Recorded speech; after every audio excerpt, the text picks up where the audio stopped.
નમસ્તે. Gujarati study and education ચેનલમાં તમારા દરેક મિત્રોનું હાર્દિક સ્વાગત છે. આજે આપણે વિડીયોમાં જોવાના છીએ ધોરણ 8 અને વિષય છે મિત્રો સામાજિક વિજ્ઞાન. કયો છે? સામાજિક વિજ્ઞાન. અને એની અંદર પાઠ નંબર 3 છે, જેનું નામ છે ભારતનો પ્રથમ સ્વાતંત્ર્ય સંગ્રામ. શું નામ છે? ભારતનો સ્વતંત્ર સંગ્રામ.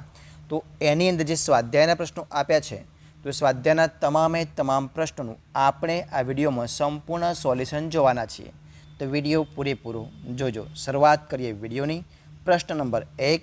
નીચેના પ્રશ્નોના ઉત્તર એક વાક્યમાં લખવાના છે. પહેલો પ્રશ્ન છે, ઈસવીસન 1857ના સંગ્રામનો પ્રથમ શહીદ કોણ ગણાય છે? તો એનો જવાબ તમારી સમક્ષ આપવામાં આવે છે. જોઈએ શું છે. તો મંગલ પાંડે 1857ના સંગ્રામનો પ્રથમ શહીદ ગણાય છે. જોઈએ બીજો પ્રશ્ન, ભારતમાં હિન્દુ મુસ્લિમ એકતા તોડવા અંગ્રેજોએ કઈ નીતિ અપનાવી હતી? તો જોઈએ એનો જવાબ તમારી સમક્ષ છે કે ભારતમાં હિન્દુ મુસ્લિમ એકતા તોડવા અંગ્રેજોએ ભાગલા પાડો અને રાજ કરો ની નીતિ અપનાવી હતી.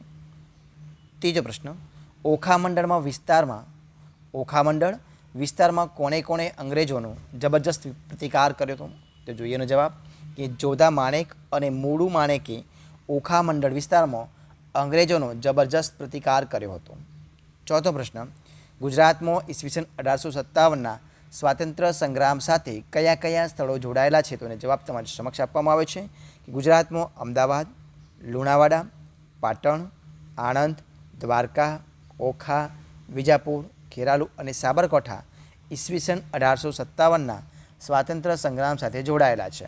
પ્રશ્ન નંબર બીજો, એમાં અ છે, ટૂંક નોંધ લખવાની છે. પહેલી ટૂંક નોંધ છે, જેનું નામ છે ઈસવીસન 1857ના સંગ્રામના આર્થિક કારણો. તો જોઈએ એના જવાબ વિશે શું છે. તો મિત્રો જોઈએ, શરૂઆત કરીએ આપણે કે ભારતમાં આવેલા બ્રિટિશરોએ ભારતનું ભયંકર આર્થિક શોષણ કર્યું. બીજો મુદ્દો, તેમણે ભારતના વિદેશી વેપારનો નાશ કર્યો. ત્રીજો મુદ્દો, તે ભારતને કાચા માલનું સંસ્થાન અને પાકા માલનું બજાર બનાવવા માગતા હતા. ચોથો મુદ્દો, તેમને જે જરૂરી માલ હતો, જેમ કે કપાસ, ગળી, રેશમ વગેરે ફરજિયાત ભારતીય ઉત્પાદન કરે તેવી નીતિ અપનાવી. સામે પક્ષે અનાજ અને કઠોળનું ઉત્પાદન ઘટે તેવી પરિસ્થિતિનું નિર્માણ પણ કર્યું એમણે. અને આગળ, અંગ્રેજોની અન્યાયી જકાત નીતિને કારણે ખેડૂત વર્ગ શું થઈ ગયો? બરબાદ થઈ ગયો. આગળ મુદ્દો, ભારતના અનેક મહાન વેપારી મથકોનો અંગ્રેજોએ નાશ કરી નાખ્યો. આવા સમયે ભારતમાં વારંવાર પડતા દુષ્કાળોએ ભારતીય પ્રજાના દુઃખમાં શું કર્યો? વધારો કર્યો.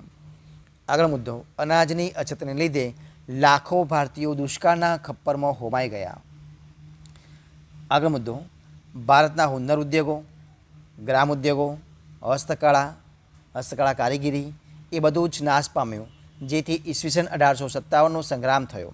ત્યારે રાજાઓ અને જમીનદારોની સાથે ખેડૂતો અને કારીગરોએ પણ બહુ જ મોટા પાયે સંગ્રામમાં શું કર્યું? ભાગ લીધો હતો. બરાબર છે. હવે જોઈએ પ્રશ્ન નંબર બીજો, એટલે કે ટૂંક નોંધ નંબર બીજું, જેનું નામ છે ઈસવીસન 1857 સંગ્રામની નિષ્ફળતાના કારણો. એ પણ આપણે જોઈ લઈએ. જોઈએ તમારી સમક્ષ આપવામાં આવે છે. કારણો આ પ્રમાણે થાય. એમાં પહેલું કારણ છે, જોઈએ શું છે કે કેન્દ્રીય નેતાગીરીનો અભાવ. કેન્દ્રીય નેતાગીરીનો અભાવ એના કારણે. તો જોઈએ કે ઈસવીસન 1857ના સંગ્રામના ઘણા બધા નેતાઓ હતા, જેથી મોટી અવ્યવસ્થા ઊભી થઈ. રાજાઓ અને જાગીરદારો કોઈનો હુકમ માનવા તૈયાર ન હતા.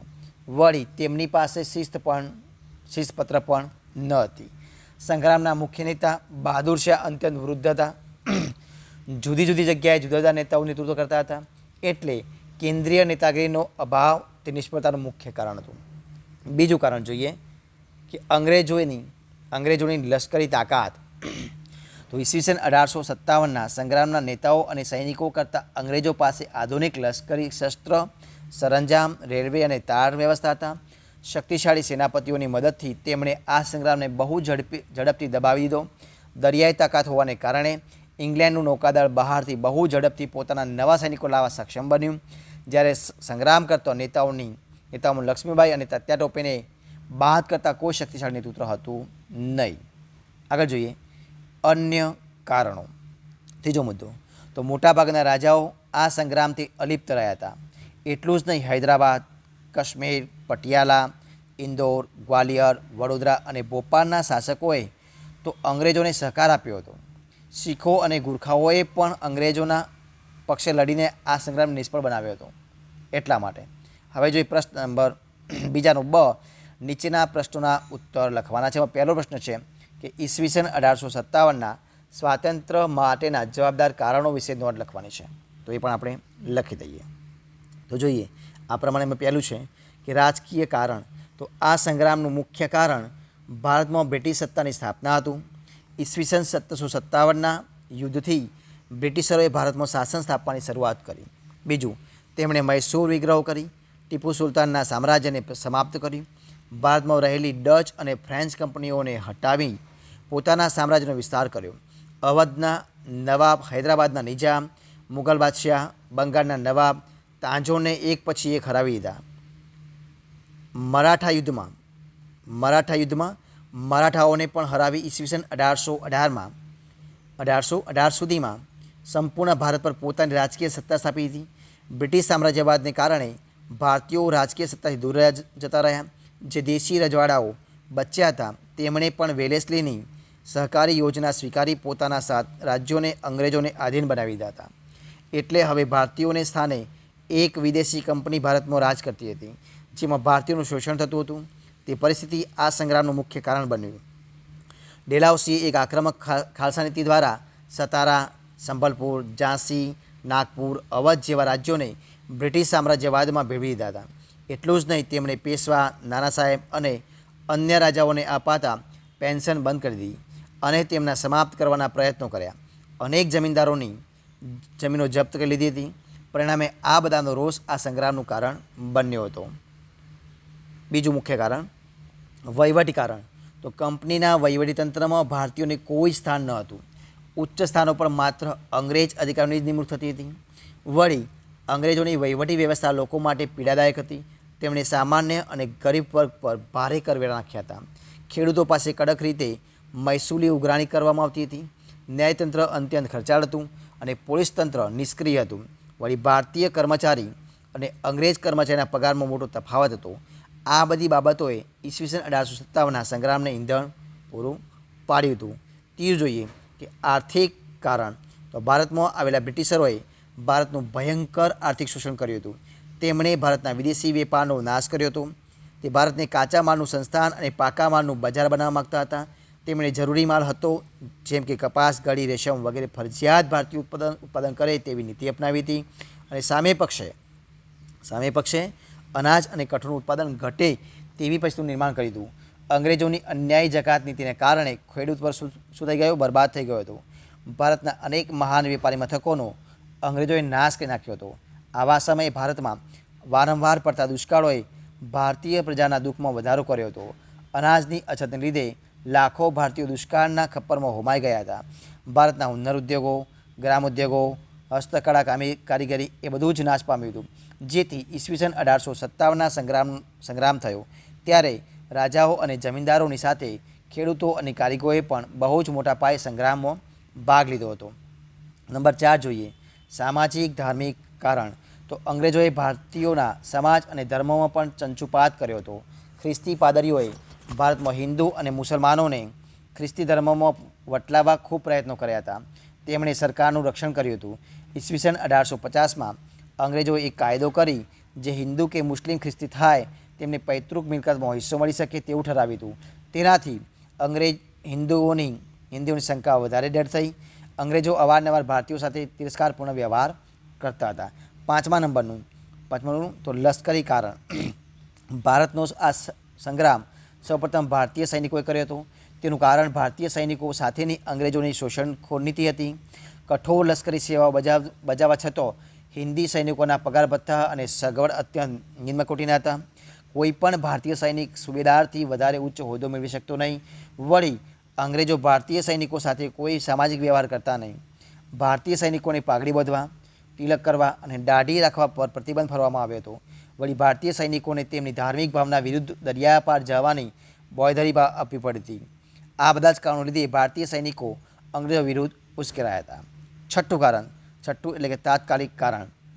તો જોઈએ તાત્કાલિક કારણ. તો ઈસવીસન 1857ના સંગ્રામનું એક તાત્કાલિક કારણ હતું ચરબીવાળા કારતૂસ. અંગ્રેજ સરકારે સૈનિકો માટે જૂની બ્રાઉન બેજ રાઇફલની જગ્યાએ નવી એનફિલ્ડ રાઇફલ ઉપયોગમાં લેવાનું નક્કી કર્યું હતું અને આ રાઇફલના કારતૂસના ઉપરના ભાગે આવેલી કેપને દોત વડે તોડવાની હતી. જાન્યુઆરી 1857માં બંગાળમાં રહેલા ભારતીય સૈનિકોમાં એવી અફવા ફેલાઈ કે બ્રાઉન બેજ રાઇફલ કે આ કારતૂસો પર આવેલ કેપમાં ગાય અને ડુક્કરની ચરબીનો ઉપયોગ થાય છે. ગાય અને ડુક્કરની ચરબીનો ઉપયોગ થાય છે. હિન્દુ અને મુસ્લિમ એમ બંને ધર્મના સૈનિકો આ વાતથી અકળાઈ ઉઠ્યા, કારણ કે ગાય હિન્દુઓ માટે પવિત્ર હતી, જ્યારે મુસ્લિમો માટે ડુક્કરનું મોસ વેરજ એટલે કે પ્રતિબંધિત ગણાતું હતું. હવે તે મોઢામાં મૂકવાનો પ્રસંગ આવે તો તેઓ ધર્મભ્રષ્ટ ગણાય. સિપાહીઓએ આ કારતૂસો વાપરવાનો ઇનકાર કરી નવી એનફિલ્ડ રાઇફલ સંગ્રામની શરૂઆત કરી. કેટલાક ઇતિહાસકારોના મતે આ માત્ર અફવા નહોતી પણ સાચી વાત હતી. હવે જોઈએ પ્રશ્ન નંબર 2. કેન્દ્રીય નેતાગીરીનો અભાવ કે ઈસવીસન 1857ના સ્વાતંત્ર્ય સંગ્રામ નિષ્ફળતા મુખ્ય કારણ ગણાય છે. વિધાન સમજાવવાનું છે. તો જોઈએ કે ઈસવીસન 1857ના સંગ્રામના બધા જ નેતાઓ જેથી મોટી અવ્યવસ્થા ઊભી થઈ. રાજાઓ અને જાગીરદારો કોઈનો હુકમ માનવા તૈયાર ન હતા. વળી તેમની પાસે શિસ્ત પણ ન હતી. સંગ્રામના મુખ્ય નેતા બહાદુર શાહ અત્યંત વૃદ્ધ હતા. જુદી જુદી જગ્યાએ જુદા જુદા નેતાઓ નેતૃત્વ કરતા હતા. એટલે કેન્દ્રીય નેતાગીરીનો અભાવ તે નિષ્ફળતાનું મુખ્ય કારણ હતું. બરાબર છે. હવે જોઈએ પ્રશ્ન નંબર 3. ઈસવીસન 1857ના સ્વાતંત્ર્ય સંગ્રામના સ્વરૂપ વિશે સવિસ્તર નોંધ લખવાની છે. તો જોઈએ કે વિભિન્ન ઇતિહાસકારો અને વિદ્વાનો ઈસવીસન 1857ના સંગ્રામને જુદું જુદું સ્વરૂપ આપે છે. તો આ પ્રમાણે જોઈએ કે અંગ્રેજો, પહેલો મુદ્દો છે અંગ્રેજો તેને માત્ર સૈનિક વિદ્રોહ કહે છે. બીજું, કેટલાક ભારતીયો પણ તેને જન વિદ્રોહ માને છે. ત્રીજું, ઇંગ્લેન્ડના રાજપુરુષ ડિઝરાયલી તેને રાજકીય અને ધાર્મિક બળવો કહે છે. વિનાયક દામોદર સાવરકર આ સંગ્રામને ભારતનો પ્રથમ સ્વાતંત્ર્ય સંગ્રામ ગણાવે છે. અને પાંચમું, આવું જ પટ્ટાપી સીતારામૈયાનું નવું માનવું છે કે ડૉક્ટર સેન તેને સ્વતંત્રતા સંગ્રામની ઉપમા આપે છે. જો કે સિપાહીઓના બળવા કરતાં તેનું સ્વરૂપ વધારે વ્યાપક અને પ્રભાવી હતું તે ચોક્કસ છે. પ્રશ્ન નંબર જોઈએ મિત્રો આગળ. 3. નીચે આપેલ વિકલ્પોમાંથી સાચો વિકલ્પ પસંદ કરી અને શોધીને લખવાનું છે. પહેલો છે કે ઈસવીસન 1857ના સંગ્રામના મુખ્ય સ્થળોમાં નીચેનામાંથી કયા સ્થળનો સમાવેશ થતો નથી એવું આપ્યું છે. તો મિત્રો શું આ જવાબ આવશે? ઓપ્શન સી, ચંડીગઢ, એટલે કે સી ઓપ્શન આવશે. બીજો પ્રશ્ન, ખાલસા નીતિથી અનેક રાજ્યોને બ્રિટિશ સામ્રાજ્યમાં ભેળવી દેનાર કોણ હતા? તો એ હતા ડેલહાઉસી, એટલે કે ઓપ્શન બી જવાબ આવશે. હવે જોઈએ ઓપ્શન ત્રીજો, એનફિલ્ડ રાઇફલ્સ કારતૂસ પર કયા બે પ્રાણીઓની ચરબી લગાડવાની હોવાની સૈનિકો શંકા હતી? તો એ આવશે ગાય અને ડુક્કર, એટલે કે એ ઓપ્શન જવાબ આવશે. તો મિત્રો આ રીતે અહીંયા આપણે ધોરણ 8ના સામાજિક વિજ્ઞાનનો પાઠ નંબર 3 જેનું નામ છે ભારતનો પ્રથમ સ્વાતંત્ર્ય સંગ્રામ, એના સ્વાધ્યાયના તમામ પ્રશ્નોનું અહીંયા આપણે સંપૂર્ણપણે વિડીયો સોલ્યુશન પૂરું કરીએ છીએ. જો આ તમને વિડીયો ગમ્યો હોય તો એને લાઇક કરો, કોમેન્ટ કરો, તમારા મિત્રોને વિડીયો શેર કરો અને છેલ્લે ચેનલમાં નવા હોય, ચેનલ સબસ્ક્રાઈબ ન કરી હોય તો સબસ્ક્રાઈબ કરવાનું ભૂલવાનું નથી. તો વિડીયો પૂરેપૂરો જોવા બદલ તમારા દરેક મિત્રોનો હું દિલથી ખૂબ ખૂબ આભાર માનું છું. અને ધોરણ 8ના ડિસ્ક્રિપ્શનમાં આ વિડીયોના ડિસ્ક્રિપ્શનમાં એક લિંક આપી છે. તે લિંક ખોલી અને ધોરણ 8ના વોટ્સઅપ ગ્રુપમાં તમે જોડાઈ શકો છો. ધન્યવાદ.